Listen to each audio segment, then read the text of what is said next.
back with comedian David Boyle, and I'm quitting alcohol. So it's been a week since I've been back. I've been depressed for the whole entire time. Not like 1 minute hasn't been depressing, but I think I'm on the back end of the depression because I'm starting to fucking do shit now. I gave myself a hard week of just wallowing in self-pity. Just eating carbs and wallowing in self-pity.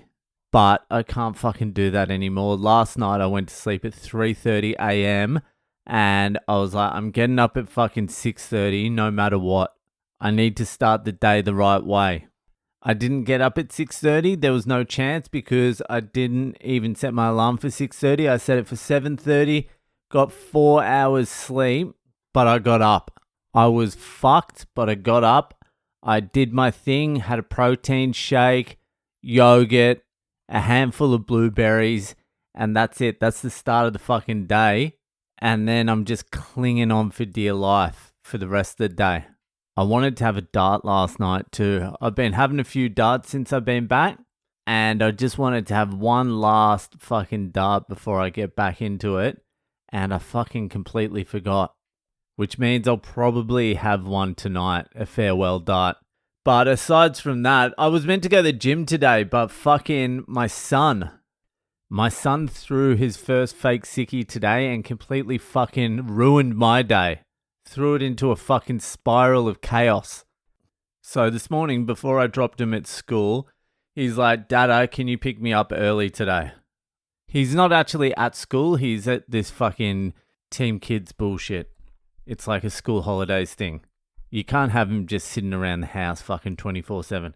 So he's like, can you pick me up early? Because he wants to play with his mate 2 doors down. And I'm like, yeah, I'll pick you up a little bit early. But that triggered something. I'm like, this doesn't sound like he wants to be here today. Doesn't sound like he's enthusiastic. So I drop him off. That's all good. 12 o'clock comes around and I'm getting ready to fucking go to the gym. My wife calls. Says my son's sick. Can I go pick him up? I'm like, there's no fucking way he's sick. There's no way. I know he's faking. So anyway, I'm like, all right, this is going to be a good lesson. I'm going to teach him a good goddamn fucking lesson. You think you can pull a fake sickie on the Boyle? I was the king of fake sickies. And I know my son too well. I know he doesn't have it in him. Like, he doesn't have what you need to pull off a fake sickie in him. Like, he's not going to commit to it. I know he's not going to commit to it.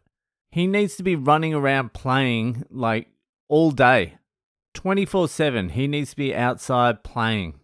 So he's not going to be able to just lounge around with no TV on while I listen to Buddhist recordings. He hasn't got it. So I go pick him up and he's playing. He's meant to have a headache and a sore stomach, and he's playing. And so I walk in, I'm like, are you sure you want to come home? He's like, yeah, I'm sick.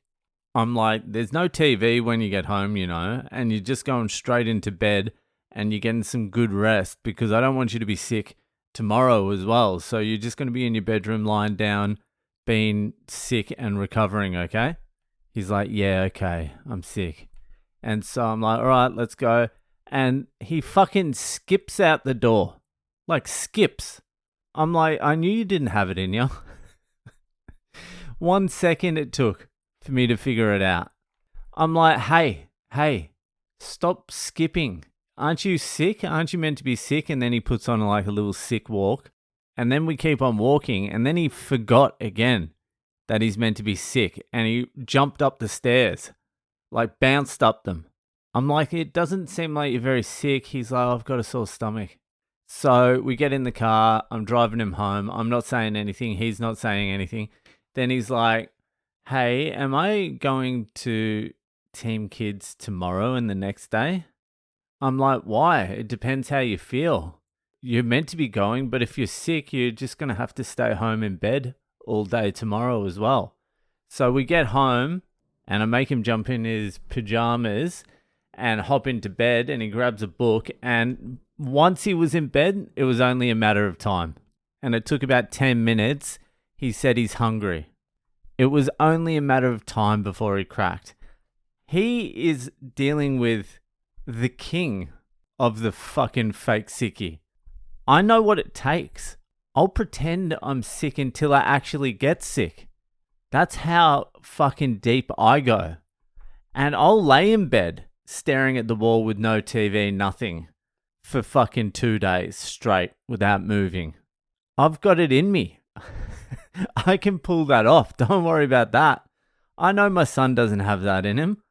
He can't sit still for 2 fucking seconds. My daughter's got it in her. She's only 3 though. She hasn't figured it out yet, but she's going to be a hard nut to crack.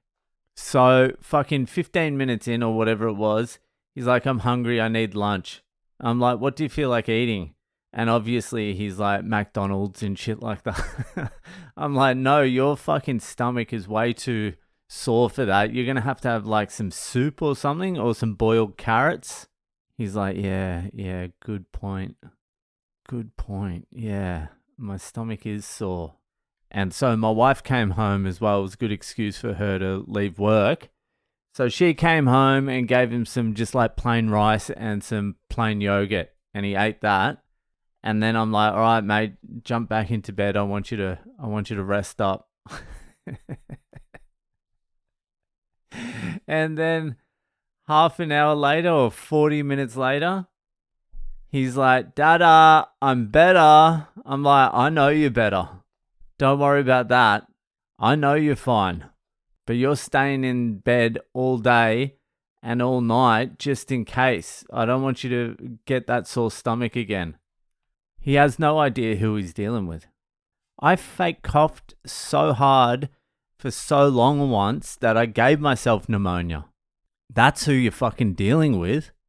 You think you can pretend you've got a sore stomach and then skip out of the school. So I just make him stay in bed. He's reading a book and I can feel he's going insane. It's only an hour. He's only been back an hour. And then I start hearing crying. And then my wife goes in, I go in. He's like, I'm better. I just want to get out of bed. I want to get out of bed. I can't stay in here all day and all night. And I'm like, but you're sick. I don't want you to get any worse. He's like, I won't. I'm feeling fine now. I'm like, that's too bad. It's too bad. You're just going to have to sit there and just recover. And I leave again, and then he really starts crying. He's like, I can't sit in here all day. And then my wife goes in like, well, why did you come back? He's like, I was sick. I'm like, yeah, you had a little stomach ache, but you wanted to come back and play with your mate down the road on his Xbox, didn't you? He's like, no, I had a stomach ache. I'm like, why did you come back then? He's like, it got a little bit better, but I didn't want to stay there just in case it got really bad again. And I'm like, yeah, that's why you're staying in bed. That's exactly why you're staying in bed. I don't want you to get any more sick than you already are. All right, mate? So you just hang in there. And then I left again and he's just in tears. And then my wife's like, all right, so what do you want to do? Do you want to go back to Team Kids? And he's like, yeah, I'll go back now. And so my wife called up Team Kids and was like, hey, can we bring our son back? He's feeling much better. And they're like, yeah, bring him back. So I take him back to the school and I'm like, don't pull that shit again, all right? Otherwise you will be in the bed for fucking 2 days. And so we get out of the car and he's still got the fake sick face on and the sort of slow walk. And we get to the gate and I'm like, you can stop pretending you're sick now. He's like, yeah, okay. He's like, okay. And I open the gate and he fucking jumps down the stairs, like 4 stairs at a time and runs back. I think that will be the last time he pulls a fake sickie. But that's what you got to do. You got to fucking crush that out of them real early. Do you know how much time I spent in the sick bay at high school where they had a nice little single bed you could just lay down and just chill out in? Hours, days. The good thing is, or was, that my teachers hated me anyway. So no one was like, where's fucking Boyle? We need him back in class. They were like, yeah, let the cunt fucking sit in the fucking sick bay for like 8 hours. We don't want him here. So that was the first one. He was easy to deal with. My daughter, she's going to be harder. She's as stubborn or fucking more stubborn than I am. Anyway, now that we've got the fucking podcast going again and I'm on the back end of the depression and I've got nothing else to do, it's time for this year's first Ask Boyle. It's Ask Boyle time. So if you have a question, and I need a few questions that you would like answered by one of the greatest minds of the generation, comedian, philosopher, crane operator, Le Boyle, then head to my website, boylecomedy.com. There's a section there for Ask Boyle. Just fucking whack it in and I'll get to it. While you're there, sign up for the fucking Patreon. Otherwise, it will be crane operator, philosopher, comedian. So sling us a pint. It will be much appreciated. Anyway, this week's Ask Boyle was sent in by my man fucking Tom over there in the USA. And here's Tom's question. Hey Boyle, hope you're enjoying your vacation with the missus, long-time listener, and wanted to ask some advice as you're traveling through South America especially. I'm at a big pivot point in my life. I'm 25, just broke up with a 2-year girlfriend. I work from home and have the funds to travel and work. I'm not super well off, but I have a couple of thousand USD to play around with while actively making more. I was wondering if you had any suggestions, especially places with good Wi-Fi. Appreciate the help, my man. Love the potty. Well, Tommy Foos, you have come to the right place. So I can help you out with this one. The good thing for you is you can earn some money. Bringing in the USD is a big fucking bonus because I can tell you right now, traveling around all those countries on Australian dollars was not fucking fun. It wasn't cheap. It was not fucking cheap. Guatemala, El Salvador, not fucking cheap.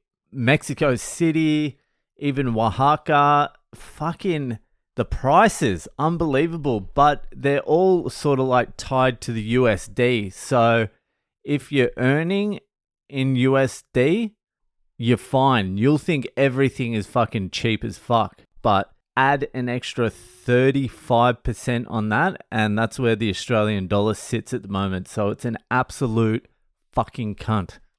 But if you've got a little bit of USD and you can earn some, you're going to live pretty good in any place. But there are fucking pluses and minuses for all the places. So Guatemala's limited. Guatemala City absolutely sucked. You don't want to go there. Lake Atalan, that was great, but it's a little bit of a fucking problem. Actually, it's not necessarily a problem. You get into the main port, and that's actually quite big. It's large. It's cool. Like, you're going to pay for it, but there's an Italian restaurant there, some fucking circus. It's called Circus or something. That's real cool. There's some nice cafes. Like, that main port, I forget what it's fucking called, but it's the main place you come in from Antigua to Lake Atalan. It's the main hub. And then you catch a boat to any of the, I think there's about 8 stops around Lake Atalan. And it takes about 50 minutes to get to some of these places around the lake. I can't remember any of the fucking names, but there's a backpacker spot, there's a hippie spot, there's a health spot, there's like a yoga spot, there's a more like local place, there's a full touristy spot. So in the boat, you're stopping in all these places and it gets tiring. So you wouldn't want to be doing it any more often than like maybe twice a week, 3 times a week. And then the boats stop at like 7 o'clock. So where you are, you're not necessarily stuck there because you can still get around with tuk-tuks, but it does become a little bit more difficult. It's a cool place. The internet was a little bit fucked. where we were staying, but it was still fine. You can also get like eSIMs and shit like that and just fucking hotspot it. That would be all right too. I mean, it's beautiful, but like 2-3 months there, like an extended trip there, I would get over it pretty quickly, I would say. I would get over it real fucking quick. But you can also find something pretty cheap there. The guy I was speaking to, he is from the US and he's living there, and it was $250 a month for a one bedder he was living in. So that's cheap. But besides like Atalan, I wouldn't bother with Guatemala unless there's some other places. I went to Antigua. I mean, you don't want to be living in the middle of Antigua. It's just too fucking touristy. And then the outsides, if you're going to live on the outside of Antigua, you might as well live in fucking like Atalan. El Salvador is a whole different fucking ball game. What must have happened with El Salvador was because they had fucking all that murder and extortion and crime for all those decades, there was no incentive to like develop businesses, because obviously the gangs are just going to come in and fucking cut your throat if you don't give them like 50%. So who wants to start a fucking business? So El Salvador is like a blank canvas. It's not built up. San Salvador, the city, is built up and whatever, but you leave the city and Bitcoin Beach is just a few cafes and a couple of other things. El Tunco's pretty cool. That's like the party area. It's a little bit fucking buzzing. There's a few different things there, but that's really the only place. It just doesn't have the infrastructure yet. I think in about 5 years, with all the investments they're making, they'll start fucking developing everything. But at the moment, you're just moving into a sort of like blank canvas. Unless you're going to start a business there, now would be the fucking perfect time to get into El Salvador and just start some shit. Because it's basically like 2 years. Not even that. 1 year it's been a safe place to be in. But it was definitely fucking cool. Mexico, I could stay in Oaxaca. I could do some fucking time there. It's a beautiful fucking city.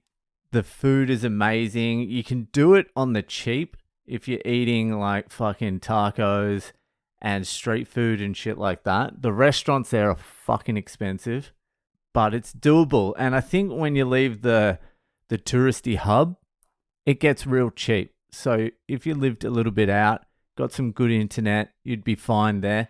I could do that. But for me, I would just go straight to Peru. Peru has everything. It has like the Andes, Cuzco, Machu Picchu. You got Lima, which is a kind of modern city. It's got a surf beach down there that's pretty cool. Then if you want to fuck off from there, you can go to the Amazon. You got a Quito. You've got fucking like the Leticia fucking area up there. You can spend months and months in Peru. I'm honestly thinking about like a long-term trip to Peru.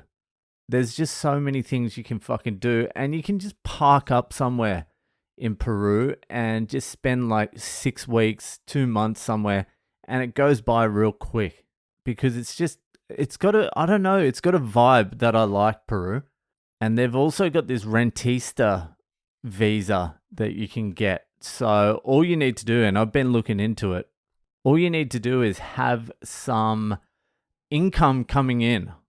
Like if you're working from home or whatever, you just need to prove that you're earning, I think it was $1,200 a month.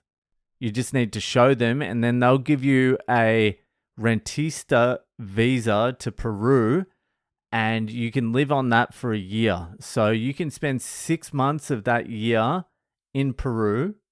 You only need to spend 6 months of the year there, and it's counted as a full year.